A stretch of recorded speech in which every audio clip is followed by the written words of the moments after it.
Class 12th math में chapter number 1 या exercise 1 चल रही थी, रिलेशन एंड फंक्शन, जिसकी पार्ट 1 में अपन ने सेट पढ़ लिया है। सेट के बाद सेट के बाद अपन ने, सेट क्या होता है? एक वेल डिफाइंड कलेक्शन होता है ऑफ डिस्टिंक्ट ऑब्जेक्ट। ठीक है। सेट को कैपिटल इंग्लिश के लेटर से डिनोट करते हैं, और स्मॉल एलिमेंट, और इसको कर्ली ब्रैकेट के अंदर इसके मेंबर लिख देते हैं, एबीसी इसके मेंबर है। ठीक है। तो ये एक सेट होता है। सेट के बाद अपन ने पढ़ा दो सेटों के मध्य में कार्तीय गुना। कार्टेशियन प्रोडक्ट डिफाइन किन के बीच में होता है? कार्टेशियन प्रोडक्ट किन्हीं दो सेटों के मध्य में डिफाइन होता है। ए और बी दो सेट है, तो उनके मध्य में कार्टेशियन प्रोडक्ट क्या होता है? ए क्रॉस बी। इसको बोलते हैं ए क्रॉस बी। ए क्रॉस बी एक सेट ही होता है, और सेट किन का होता है? ऑर्डर्ड पेयर का। सेट किन का होता है? Ordered pair. ऑर्डर्ड पेयर को ऐसे दिखाते हैं स्मॉल ब्रैकेट के अंदर, पहला एलिमेंट कॉमा दूसरा एलिमेंट, सच दैट ये ऑर्डर्ड पेयर्स में जो दो एलिमेंट आते हैं वो कैसे आते हैं? ए बिलोंग करता है, ए बिलोंग्स टू फर्स्ट एलिमेंट, इसका फर्स्ट वाले से बिलोंग करता है, मतलब ए सेट से, और सेकंड एलिमेंट बी सेट से। फिर इसमें पढ़ा था number of element in A cross B कितने किसके बराबर होता है? बराबर number of element in A cross गुना number of element in B. तो ऐसे निकाल लेते हैं ना। ठीक है। तो कार्टेशियन प्रोडक्ट से अपन ने फिर पढ़ा रिलेशन। ठीक है। तो रिलेशन क्या बताता है? रिलेशन या संबंध, ये अपना चैप्टर है, तो यहाँ से अपना चैप्टर स्टार्ट होता है। तो रिलेशन क्या बताता है? संबंध बताता है। किनके बीच में संबंध बताता है? किन्हीं दो सेटों के मतलब, किन्हीं दो सेटों के मतलब। जैसे अपन बोल देते हैं रिलेशन डिफाइन कर रहे हैं ए टू बी, डिनोट कैसे करते हैं? R is relation from A to B. Meaning है ए के अवयवों का बी के अवयवों के साथ संबंध बताता है। तो ये रिलेशन होता किसका सबसेट है? रिलेशन में मेंबर कहाँ से आते हैं? रिलेशन ऑलवेज सबसेट होगा। कोई भी रिलेशन डिफाइन कर रहे हो ए टू बी में, वो ऑलवेज सबसेट होगा ए क्रॉस बी का। ठीक है। रिलेशन ऑलवेज सबसेट होता है ए क्रॉस बी का। मीनिंग है रिलेशन की, आपसे पूछेगा कि ए से बी में कितने संबंध परिभाषित कर सकते हो, तो ए से बी में संबंध परिभाषित होने के लिए अपने को केवल एक चीज चाहिए, एक चीज पता होनी चाहिए कि रिलेशन ऑलवेज सबसेट होना चाहिए ए क्रॉस बी का। मतलब ऑर्डर्ड पेयर के रूप में एलिमेंट होंगे, जहां पे पहला एलिमेंट ए से आएगा, दूसरा एलिमेंट बी सेट से आएगा। तो बस एक चीज नेसेसरी है कि रिलेशन डिफाइन होने के लिए, कि रिलेशन के लिए वो ए क्रॉस बी का सबसेट होना चाहिए। मीनिंग है कितने रिलेशन डिफाइन कर सकते हो? जितने ए क्रॉस बी के पास क्या है? सबसेट। तो number of relation equal to होता है, number of relation equal to होता है, आपसे पूरे नंबर ऑफ रिलेशन कितने होंगे ए टू बी में? तो आप क्या बोलोगे?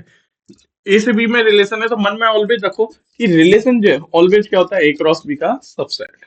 ठीक है। तो बराबर होगा ए क्रॉस बी के जितने सबसेट होंगे वही नंबर ऑफ रिलेशन होंगे। तो number of subset of A cross B किसके बराबर होगा? Number of subset of A cross B. अब एक किसी सेट के सबसेट कल अपन ने सीखे थे, जैसे ए सेट में एन एलिमेंट है, कोई ए सेट है, इसके पास कितने एलिमेंट है? एन। तो जब इसके सबसेट की संख्या पूछी जाए, किसी सेट में एन एलिमेंट है, तो उसके सबसेट के पास कितने एलिमेंट होते हैं, यानी कि पावर सेट में कितने एलिमेंट होते हैं? या फिर आप डायरेक्ट याद रखो, ए के पास एन एलिमेंट है, तो इसके इसके टोटल सबसेट कितने होंगे? बराबर टू की पावर कार्डिनलिटी ऑफ दिस। इसकी कार्डिनलिटी मतलब number of element of this, two की पावर एन। तो अपन बोलेंगे आर, तो आर रिलेशन किसके बराबर होता है? Number of subset of A cross B. तो बराबर होगा किस, टू की पावर, क्योंकि नंबर ऑफ सबसेट पूछे जा रहे हैं, नंबर ऑफ सबसेट किस किस सेट के पूछे जा रहे हैं? इसके। तो टू की पावर में किसकी कार्डिनलिटी लिखनी है? इसकी। इसकी कार्डिनलिटी को ऐसे दिखा देते हैं। ठीक है। और अभी अपन ने देखा था कार्डिनलिटी या number of element in A cross B किसके बराबर होता है? बराबर होता है number of element in A गुना number of element in B. ठीक है। तो इससे ये अपन से ए से बी में डिफाइन होने वाले रिलेशनों की संख्या आ जाएगी। ठीक है। अब आपसे कभी कभी एक दो वर्ड आ जाते हैं, आपसे कहते हैं ए पर संबंध, किसी सेट ए पर संबंध। ठीक है। तो आप मीनिंग क्या निकालोगे? आर जो भी संबंध है वो क्या है? ए पर है, मतलब ए से ए में ही है। ठीक है। ए से ए में है। ठीक है ना। जैसे अपन रिलेशन लिखते हैं, तो रिलेशन किसका सबसेट होता है? ए क्रॉस बी का। और ए क्रॉस बी में मान लो ऐसे एलिमेंट आ रहे हैं, ए comma B, C comma D, ई कॉमा एफ। तो रिलेशन है, तो आप कंफर्म कह सकते हो जो ए, ये जैसे अपन यहाँ पे ए टू बी ले लेते हैं, रिलेशन है ए टू बी, तो ये रिलेशन है, तो इसमें आप बोल सकते हो ये रिलेशन किसका सबसेट है? ए क्रॉस बी का। तो इसका ये जो पहले ऑर्डर पेयर के पहले पहले एलिमेंट है ये किस सेट के मेंबर है, ए के। सेकंड एलिमेंट किसके मेंबर है, बी सेट। ठीक है ना। तो यहाँ था अपन ने कल सीखा था। अब अपन टाइप्स ऑफ रिलेशन पढ़ेंगे।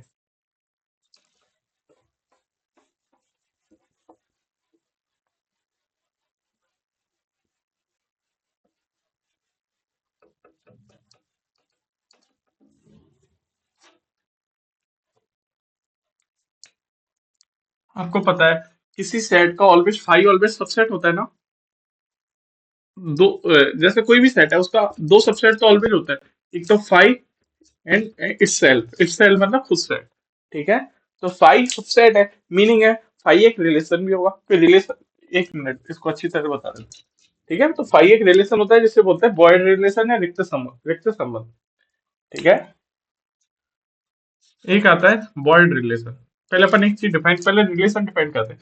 रिलेशन क्या है, आपसे ए पर संबंध आर है, ऐसे आया ए पर संबंध आर है। तो मीनिंग है आप क्या निकालोगे, आर किस से किस में डिफाइन होगा, ए टू ए में, मतलब ए के अवयवों का एक ही अवयवों के साथ क्या दिखाएगा ये रिलेशन। ठीक है। आर ए से ए में क्या है, संबंध, या ए पर क्या है, संबंध। तो अपन अब चीज डिफाइन करेंगे। देखो पहला रिलेशन अपन पढ़ेंगे आइडेंटिटी रिलेशन। Identity relation. ठीक है। आइडेंटिटी रिलेशन क्या होता है, जैसे ए सेट को भी डिफाइन कर दे एक बार। एक ए सेट दे रखा है, ए में तीन एलिमेंट है, ए बी सी। ठीक है। ए में कितने एलिमेंट है, तीन एलिमेंट। तो देखना एक बार, आइडेंटिटी रिलेशन आर ए से ए में डिफाइंड है। तो अपन आइडेंटिटी रिलेशन क्या होता है, जब रिलेशन में, सुनना, जब रिलेशन में उस सेट के हर एलिमेंट का, every element of A is related only itself. Meaning है ए के आइडेंटिटी रिलेशन ऐसा रिलेशन है, आप ऐसे ए से ए में बोल लो या आर सबसेट होगा ए क्रॉस ए का। ठीक है। तो आइडेंटिटी रिलेशन कैसे डिफाइन होगा ए टू ए में, मीनिंग है ए के अवयवों का आइडेंटिटी रिलेशन जो होगा उसमें एलिमेंट किसके होंगे, ए क्रॉस ए का सबसेट होगा, और ऐसा सबसेट होगा जिसमें ए के सेम अवयव का सेम अवयव के साथ ही रिलेशन है। मीनिंग है ए में जितने भी एलिमेंट है, जितने सब एलिमेंट है, सब एलिमेंट का ओनली खुद के साथ रिलेशन हो। मीनिंग है ए का ए के साथ रिलेटेड हो, बी बी के साथ रिलेटेड हो, सी सी के साथ ओनली। ठीक है। या इसकी डेफिनेशन लिख देता हूँ, every element of the set A is, every element है ना, हर एलिमेंट रिलेटेड होना चाहिए। ऐसा नहीं आपको ये पूछ दिया ए कॉम ए से रिलेटेड है, बी बी से रिलेटेड है, और ये जो रिलेशन है क्या आइडेंटिटी होगा। तो आइडेंटिटी के लिए क्या चाहिए, हर एलिमेंट का खुद के साथ रिलेशन होना चाहिए। क्या हर एलिमेंट का खुद के साथ है, ए का ए के साथ है, बी का बी के साथ है, और सी का इसमें नहीं था, तो ये आइडेंटिटी नहीं था, लेकिन अब हो गया क्योंकि हर एलिमेंट का ओनली खुद के साथ ही आ रहा है। और यदि ऐसा भी आ जाता, ए कॉमा बी भी आ जाता, तो अपन नहीं बोलते उसको आइडेंटिटी, है ना। तो आइडेंटिटी रिलेशन में क्या होता है, एवरी एलिमेंट, हर एलिमेंट आना चाहिए, is related, every element is related, every element of A is related to itself only। ठीक है, itself only, मतलब हर अवयव का, एक के हर अवयव का खुद के साथ रिलेटेड रिलेशन होना चाहिए, और किसी के साथ रिलेशन नहीं होना चाहिए। ठीक है। तो आइडेंटिटी रिलेशन ये होता है। फिर आता है रिफ्लेक्सिव। ये इंपॉर्टेंट है ना, जो भी अभी रिलेशन चल रहे हैं, टाइप्स ऑफ रिलेशन पढ़ रहे हैं अपन। ठीक है। रिफ्लेक्सिव रिलेशन, या आप इसको पढ़ते हो स्वतुल्य। ठीक है। थोड़े इंग्लिश वर्ड अच्छे रहते हैं यहाँ पे। ठीक है। तो इंग्लिश में ही थोड़ा सीखने का ट्राई करना है ना। आइडेंटिटी संबंध को बोलते हैं तत्समक संबंध। ठीक है। और आपसे पूछ ले, आइडेंटिटी रिलेशन में कितने नंबर ऑफ एलिमेंट होंगे। रिलेशन है तो एक सेट तो है, कंफर्म किसका सेट है, ऑर्डर पेयर्स का। तो आपसे ये ऑलवेज जब भी ये पूछ रहे आइडेंटिटी रिलेशन में कितने नंबर ऑफ एलिमेंट आएंगे, ठीक है, तो आइडेंटिटी रिलेशन है तो 100% मतलब कंफर्म है वो ऑर्डर पेयर्स का क्या है, सेट। इसमें कितने ऑर्डर पेयर, एक order pair, two order pair, three order pair. तो कितने ऑर्डर पेयर है, थ्री। मीनिंग है जब भी आइडेंटिटी रिलेशन की बात आएगी और उसकी कार्डिनलिटी की बात आएगी या नंबर ऑफ एलिमेंट की बात आएगी, तो उसकी कार्डिनलिटी ऑलवेज इक्वल होगी, is equal to number of element in set. ठीक है। क्योंकि हर एलिमेंट आएगा। हाँ, हर एलिमेंट आएगा। और किसके साथ रिलेटेड होता है, वो आएगा खुद के साथ ओनली। ए का ए के साथ, बी का बी के साथ, सी का सी के साथ। ठीक है। तो आइडेंटिटी रिलेशन की ऑलवेज कार्डिनलिटी है number of element equal to होता है number of element in the set. फिर आता है स्वतुल्य। ठीक है, रिफ्लेक्सिव रिलेशन। ठीक है, ऐसा रिलेशन होता है, ये भी आइडेंटिटी जैसा ही लगता है लेकिन थोड़ा डिफरेंस होता है। आइडेंटिटी रिलेशन में क्या चाहिए, एवरी एलिमेंट आना चाहिए, उस सेट का हर एलिमेंट आना चाहिए और खुद के साथ रिलेशन में आना चाहिए। ठीक है, और related to itself only.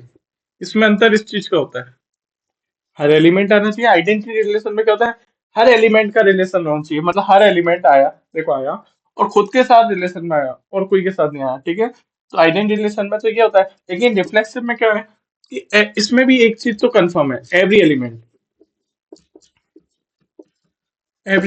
Of the set, set क्या लेके चलना, A is related, is related, every element of is the of A is related to itself। ठीक है, ये वाली कंडीशन हट जाती है। क्या कह रहा है, रिफ्लेक्स कोई रिलेशन रिफ्लेक्सिव का हो जाएगा जब उसके हर अवयव का खुद के साथ रिलेशन हो। ठीक है, इसमें और उसमें अंतर क्या है, उसमें क्या होता है कि हर एलिमेंट का खुद के साथ ही रिलेशन होना चाहिए और कोई अदर एलिमेंट के साथ रिलेशन नहीं होना चाहिए, तब तो वो आइडेंटिटी। ठीक है, लेकिन रिफ्लेक्सिव में क्या है कि हर एलिमेंट का खुद के साथ रिलेशन तो होना ही चाहिए, बाकी और कोई के भी साथ हो जाए कोई दिक्कत नहीं है। जैसे मैं एक रिलेशन लिखता हूँ कोई भी, जैसे मैंने R1 एक रिलेशन दिया, डिफाइन किया A to A में, तो ए के अवयव का ए के अवयवों के साथ रिलेशन लिखूंगा तो मैं कैसे लिख रहा हूँ, देखो मैं क्या कर रहा हूँ, रिफ्लेक्सिव लिखने की कोशिश कर रहा हूँ। तो रिफ्लेक्सिव के लिए क्या चाहिए, हर एलिमेंट आना चाहिए, किसके साथ रिलेशन में आना चाहिए, खुद के साथ तो आना चाहिए, बाकी और कोई के भी साथ आ जाए कोई दिक्कत नहीं है। लेकिन आइडेंटिटी में ऐसा नहीं था, आइडेंटिटी रिलेशन ओनली ये होता है जिसमें अरे अवयव का केवल खुद के साथ ही आएगा। एक बार लिखता हूँ, जैसे मैंने लिखा A, जो नेसेसरी कंडीशन है वो तो लिखनी पड़ेगी, ए का ए के साथ तो होना ही चाहिए, बी का बी के साथ होना चाहिए, सी का सी के साथ तो होना ही चाहिए। ठीक है, ये चीज तो फुलफिल होनी चाहिए। ठीक है ना, ये चीज फुलफिल है। तो ये भी एक क्या है, यदि मैं इसको यहाँ पे क्लोज ब्रैकेट क्लोज कर देता हूँ, मतलब ये जो रिलेशन डिफाइन किया ये आइडेंटिटी भी है और रिफ्लेक्सिव भी है। रिफ्लेक्सिव के लिए क्या चीज चाहिए, हर अवयव आना चाहिए, हर अवयव आना चाहिए, खुद के साथ तो आना ही चाहिए, बाकी और कोई के साथ भी आ जाए तो कोई दिक्कत नहीं है। जैसे मैंने यहाँ तक तो लिखा, मैंने ये और लिख दिया ए सी के साथ भी रिलेटेड है। क्या लिख दिया, ए सी के साथ भी रिलेटेड है। तो मीनिंग है ये भी क्या, आपको रिफ्लेक्सिव चेक करना है। रिफ्लेक्सिव के लिए आप क्या चेक करोगे, ए में जितने भी एलिमेंट है, 3 एलिमेंट है ए बी सी, तीनों का खुद के साथ संबंध है, हाँ है, बस तो ये रिफ्लेक्सिव हो गया। यदि ऐसा हो जाता, ये नहीं होता, तो ये अब रिफ्लेक्सिव नहीं है कि एवरी एलिमेंट, इसके हर every element of is related to self आनी चाहिए। क्या हर अवयव ए के हर अवयव खुद के साथ रिलेटेड है, नहीं है, सी नहीं है। ठीक है, चाहे ए का सी के साथ रिलेशन है लेकिन सी का सी के साथ रिलेशन नहीं है, इसलिए रिफ्लेक्सिव नहीं होगा। ठीक है ना, तो यहाँ तक हो गया अपना आइडेंटिटी और रिफ्लेक्सिव, है ना। ठीक है, और एक चीज और पढ़ी थी, बॉयड रिलेशन। बॉयड रिलेशन कौन सा रिलेशन होता है, फाई। तो ये फाई ऑलवेज सबसेट होता है ए क्रॉस ए का या ए क्रॉस बी का, तो फाई एक बॉयड रिलेशन है या एम्प्टी रिलेशन है या रिक्त संबंध भी बोला जाता है। ठीक है, फिर तीसरे नंबर पे आता है एंड सिमेट्रिक। ठीक है, इंग्लिश वर्ड थोड़ा अच्छे से लेके चलना, हिंदी थोड़े डिफिकल्ट लगता है बोलने में या समझने में भी आपको। तत्सम स्वतंत्र सम्मित, इसको बोलते हैं सम्मित। अपन क्या पढ़ रहे हैं, टाइप ऑफ रिलेशन। ठीक है, अब अगला आता है सम्मित। तो सम्मित रिलेशन कौन सा होता है, नाम से आ रहा है सिमेट्री होनी चाहिए, मीनिंग है ए यदि बी के साथ आ रहा है, मीनिंग है सिमेट्रिक रिलेशन। कैसा रिलेशन होता है, यदि आपको मिल रहा है कोई रिलेशन में, रिलेशन है तो मीनिंग है ऑर्डर पेयर के रूप में एलिमेंट दे रखे होंगे। सिमेट्रिक का मीनिंग है, सिमेट्रिक का मीनिंग है यदि ए बी के साथ रिलेटेड है तो कंफर्म है बी ए के साथ भी रिलेटेड होगा। जब भी सिमेट्री होगी, नहीं तो नहीं होगी। ए बी के साथ रिलेटेड है तो बी ए के साथ भी होना चाहिए। जैसे अपन कभी कभार ऐसे लिखते हैं ना, एक चीज और बता देते हैं साथ में ही, जैसे मैंने ये लिखा A, C। R1 में क्या आ रहा है, R1 एक रिलेशन है जिसमें क्या है ए सी के साथ रिलेटेड है, तो इसको ऐसे भी दिखा देते हैं कि A related by R1 to सी। ठीक है, ए संबंधित है आर सी से आर वन रिलेशन द्वारा, या इसको ऐसे भी दिखा सकते हैं कि A related A, is belongs to R one, मतलब आर वन एक रिलेशन है जिसका एक मेंबर कौन है, ए, सी।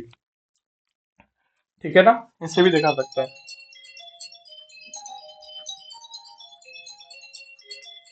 ठीक है ना, सिमेट्रिक रिलेशन। तो फिर अगला आता है, एक मिनट,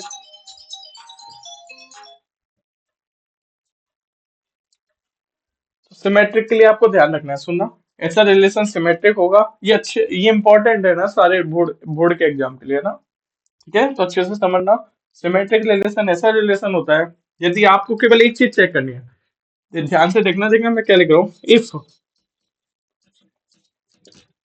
यदि, इफ का मतलब यदि है ना, यदि, यदि आपको क्या चेक करना है, यदि ए रिलेटेड बी है, ठीक है, अब मैं ये वाले सिंबल यूज कर रहा हूँ, ए रिलेटेड बी, या इसको मैं ऐसे भी दिखा सकता हूँ, A comma B belongs to R है, मतलब ए कॉमा बी किसी रिलेशन में आ रहा है, अपन को वो चेक करना है क्या वो सिमेट्रिक है, तो कैसे चेक करेंगे, फर्स्ट चीज तो अपन को ये चेक करनी है, क्या ए बी के साथ रिलेटेड है, तब अपन चेक करेंगे, तब कंफर्म होना चाहिए बी ए के साथ रिलेटेड।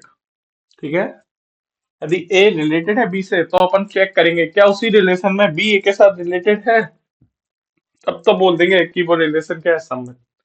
और यदि ऐसा नहीं है तो नहीं है, वो रिलेशन क्या होगा, सम्मित नहीं होगा।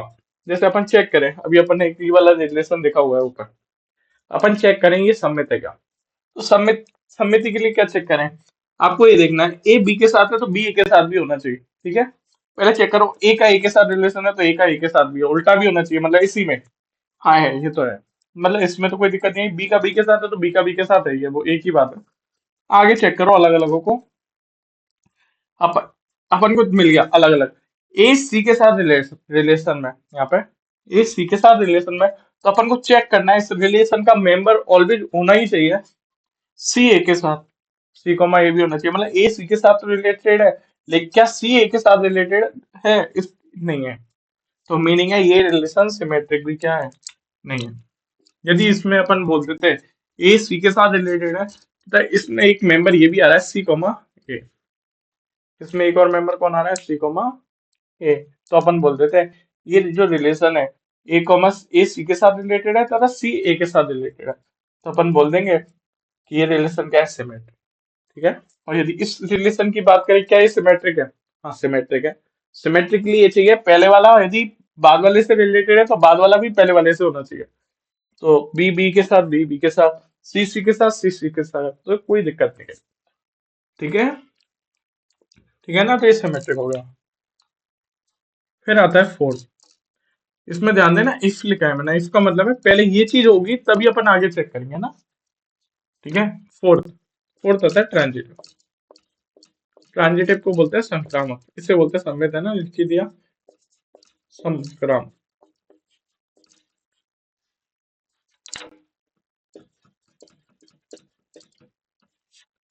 ठीक है, कोई रिलेशन संक्रामक कब कहलाएगा, ऐसा इसमें, जैसे अपन को ये इसमें चेक करने के लिए, सम्मिति चेक करने के लिए अपने को पहले ये कंडीशन ढूंढनी होती है, तब अपन आगे चेक करते हैं ये वाली, यदि ये नहीं मिली तो अपन बोल देते हैं वो डायरेक्ट क्या सम्मित है, जैसे अपन को यहाँ पे ये नहीं मिला, ये कोई दूसरे या तीसरे के संग रिलेशन में नहीं मिला, तो अपन ने आगे चेक ही नहीं किया। ऐसे यहाँ पे क्या ढूंढेंगे ट्रांजिटिव के लिए, दो कंडीशन चेक करते हैं, अपन को ये चेक करते हैं ए बी के साथ रिलेटेड है तथा बी सी के साथ रिलेटेड है, अपन क्या चेक कर रहे हैं, ए बी के साथ रिलेटेड है तथा बी सी के साथ रिलेटेड है, तब अपन आगे चेक करेंगे, देन कंफर्म होना चाहिए, मैं इसका मतलब बोलता हूँ यदि ये है तब ये होना ही चाहिए। ठीक है, ऐसे यदि ए बी के साथ है और बी सी के साथ है, तो कंफर्म है, इस पहले का दूसरे के साथ है, दूसरा तीसरे के साथ है, तो पहला तीसरे के साथ होना ही चाहिए, ए रिलेटेड टू सी होना ही चाहिए, तो वो रिलेशन क्या हो जाएगा, ट्रांजिटिव या संक्रामक। तो किसी रिलेशन को संक्रामक या ट्रांजिटिव चेक करने के लिए आपको क्या चेक करना पड़ेगा, तो आपको सबसे पहले दो कंडीशन ढूंढनी पड़ेगी कि ए बी के साथ होना चाहिए और बी सी के साथ होना चाहिए, तब अपन क्या बोल देते हैं, और ये ढूंढेंगे फिर अपन कि ए का सी के साथ भी होना चाहिए, तो अपन वो बोल देंगे कि वो क्या है, रिलेशन ट्रांजिटिव। ठीक है, इसको अभी एग्जाम्पल के थ्रू समझ लेंगे, तो अपन ने तीन चार तरीके के रिलेशन पढ़े। ठीक है, इनमें तीन इंपॉर्टेंट है ना, रिफ्लेक्सिव पूछ लेता है बहुत बार। रिफ्लेक्सिव है क्या, ये रिलेशन चेक करो। सिमेट्रिक है क्या, ट्रांजिटिव है क्या। तो अपन अभी different different type of examples लेंगे बुक के, और फिर इन सबों को सीखने की कोशिश करेंगे। फिर अपन से कभी कभार ये बोल देता है इक्विवेलेंस रिलेशन, ऐसा। इक्विवेलेंस, इक्विवेलेंस मतलब तुल्यता, इक्विवेलेंस रिलेशन, इसको बोलते हैं तुल्यता संबंध। आपसे ये कहेगा जांच करो कि ये संबंध तुल्यता संबंध है क्या। तो अपन कैसे जांच करेंगे, आपको ध्यान रखना है, यदि वो आर एस टी है, आर एस टी है मतलब रिफ्लेक्सिव है, सिमेट्रिक है और ट्रांजिटिव है। यदि कोई रिलेशन रिफ्लेक्सिव है, मतलब ये वाला भी है और ये वाला भी है, ये वाला भी है, तो अपन बोल देंगे वो संबंध क्या है, तुल्यता संबंध। और यदि ये तीनों चीज नहीं है तो अपन बोल देंगे वो तुल्यता संबंध नहीं है। ठीक है, तो इन तीनों चीजों को चेक करेंगे, मेन यही है अपना फर्स्ट 1.1 में, है ना।